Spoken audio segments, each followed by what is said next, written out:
Բարի կեսօր, Ռեոփեն մեդիայի ուղիղ եթերում իր աշխատանքն է սկսում Ռի Նյուզ լրատվականը, մենք աշխատում ենք հանուն Հայաստանի Հանրապետության, տաղավարում է Լուսինե Ղարսայանը։ 27 արքեպիսկոպոսներ և եպիսկոպոսներ իրենց անվերապահ հավատարմությունն են հայտնել Մայրաթոր Սուրբ Էջմիածնին և նրա գահակալին Գարեգին երկրորդ ամենայն հայոց կաթողիկոսին։ Նրանք անընդունելի և վտանգավոր են համարում ներեկեղեցական հարցերը քաղաքական միջամտությամբ լուծելու որևէ փորձ, ինչպիսի պատճառաբանությամբ էլ պայմանավորված լինի։ Հոգևորականները համոզված են համատեղ ջանքերով արդյունավետ լուծումներ կգտնեն իշահ հայոց Սուրբ եկեղեցու։ Բարձրաստիճան հոգևորականներն իրենց հայտարարությունում մեջ բերել են հատված Աստվածաշնչի հռոմեացիներին թղթից։ Հեռու մնացեք նրանցից, ովքեր պառակտում և գայթակղություն են առաջ բերում, հակառակ այն վարդապետությանը, որ դուք սովորեցրիք։ Հեռու մնացեք նրանցից։ Եկեղեցու կառավարման և ներքին կյանքին առնչվող բոլոր խնդիրներն անխտիր կարգավորելի են եղբայրական սիրով, առաքելագործ եպիսկոպոսներին վայել բարձր գիտակցությամբ, եկեղեցական ժողովական իրավասու մարմինների միջոցով, համաձայն մեր Սուրբ եկեղեցու գործուն կանոնական ընթացակարգերի։ Անհանդուրժելի և դատապարտելի ենք նկատում պատարագի սրբազան արարողության ընթացքում ամենայն հայոց հայրապետի անվան հիշատակման կամայական զեղչումը, որպես ծիսականոնական կոպտագույն խախտում, որը եկեղեցաբանության տեսանկյունից պառակտման տարրեր է պարունակում։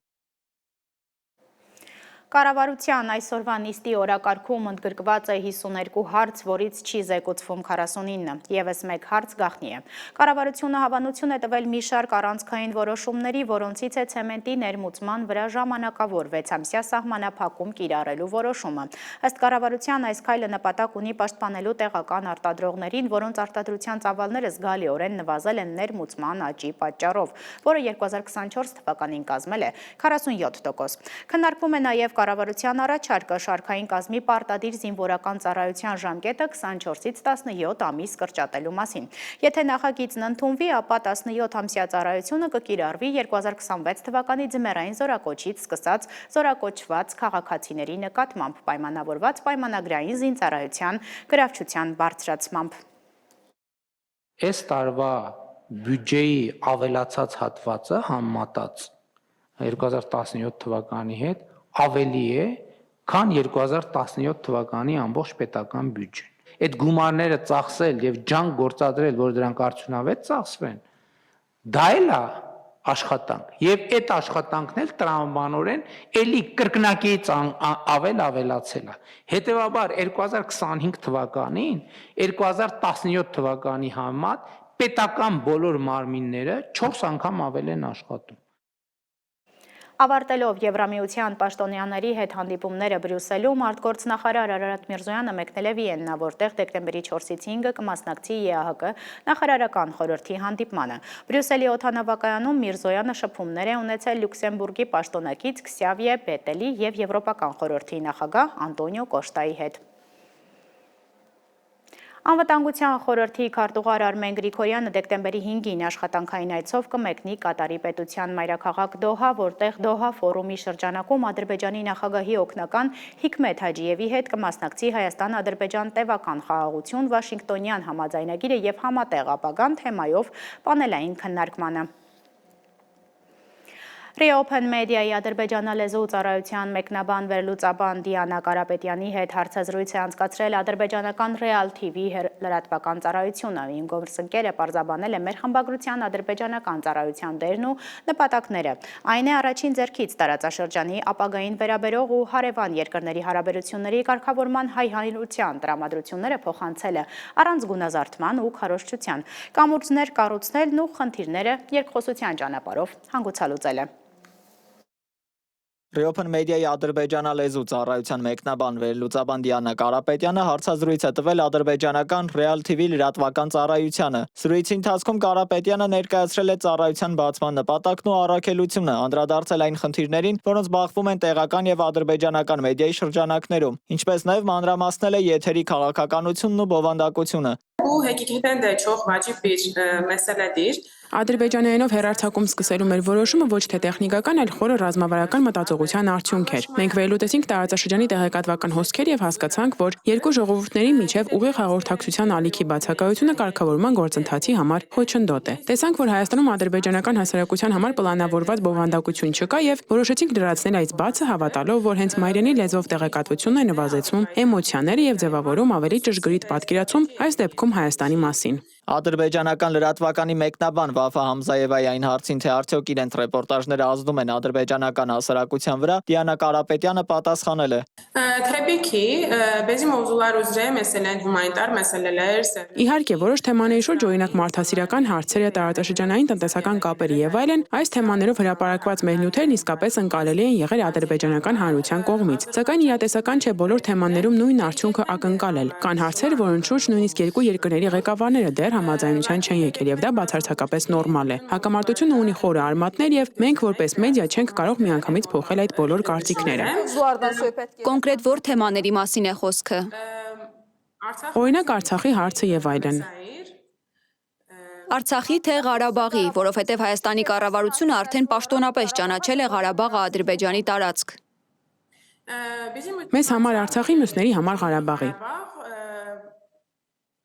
Տեսեք, դուք ասում եք Արցախ, մենք ինչպես կարող ենք խոսել խաղաղության գնալու մասին։ Հայաստանի վարչապետը Ղարաբաղը ճանաչել է Ադրբեջանի մաս, այսինքն սա Հայաստանի պետական դիրքորոշումն է։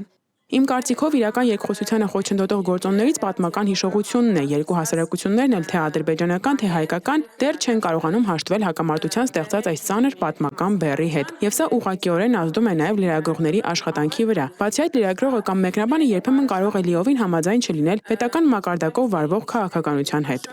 Հարցազրույցի ավարտին Վաֆա Համզայևան շնորհակալություն է հայտնել զրույցի համար եւ հույս հայտնել, որ կկառուցվի խաղաղություն եւ նմանատիպ փորձերը կլինեն շարունակական։ Azərbaycan dilində fəaliyyət göstərən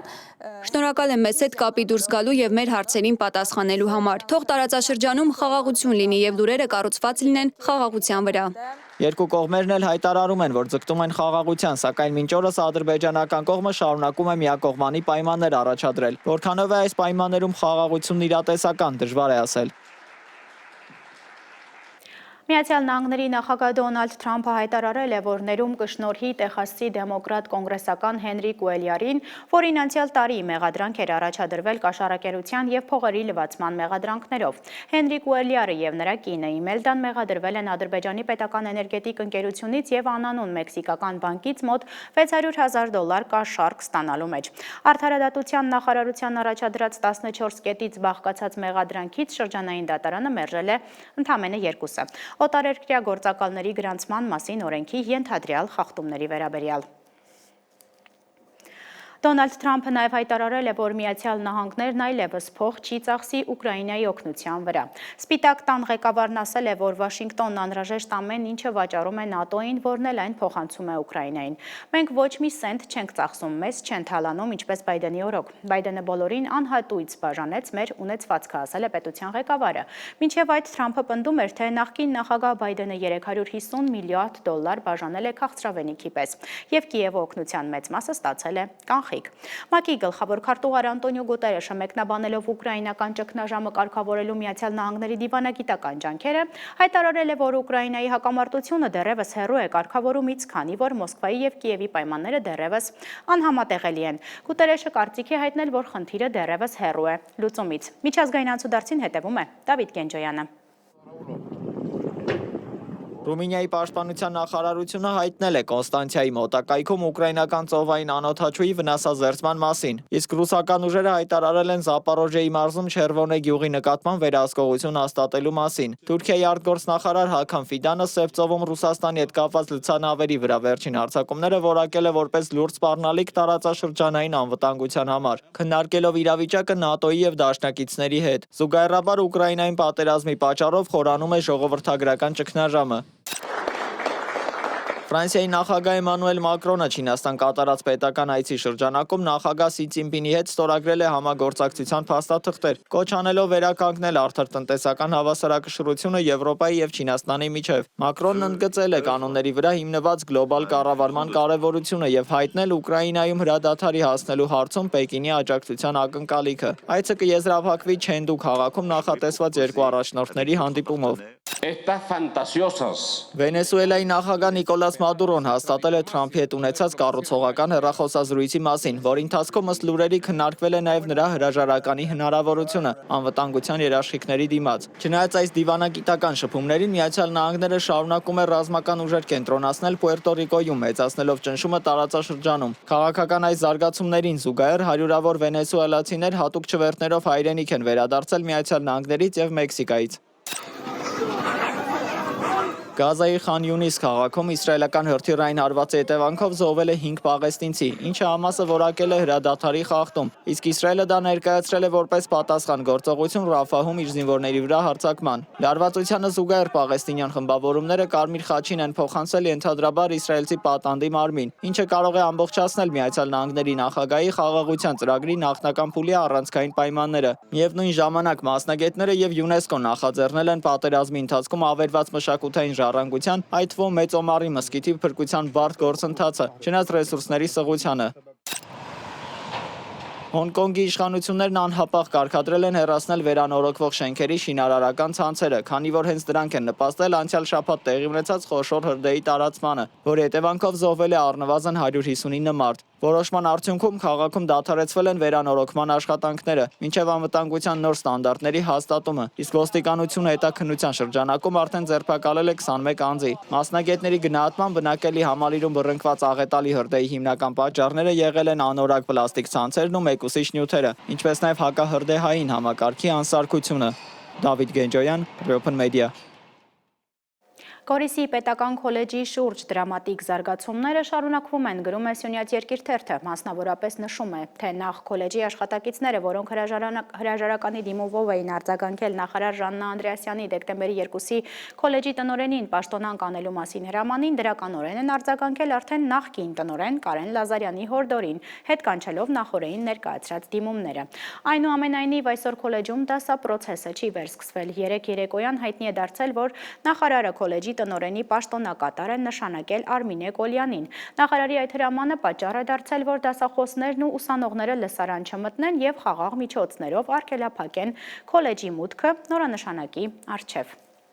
Եվ վերջում եղանակի մասին։ Հիդրոօթերևութաբանության և մոնիթորինգի կենտրոնի տնօրեն Լևոն Ազիզյանը հայտնել է, որ դեկտեմբերի 7-ին և 8-ին հանրապետության լեռնային շրջանները, հատկապես կենտրոնական հատվածները և Վայոց ձորը վերջապես կառնեն երկար սպասված ձյան կարոտը։ Այդ օրերին օդի տաքությունը կնվազի 2-ից 5 աստիճանով։ Այս ժամի համար նախատեսել էինք այսքանը, առավել թարմ լրահոսով Ռի Նյուզը եթերում կլինի ժամը 17-ին, իսկ ես ձեզ հրաժեշտ եմ տալիս, բարին ընդ ձեզ։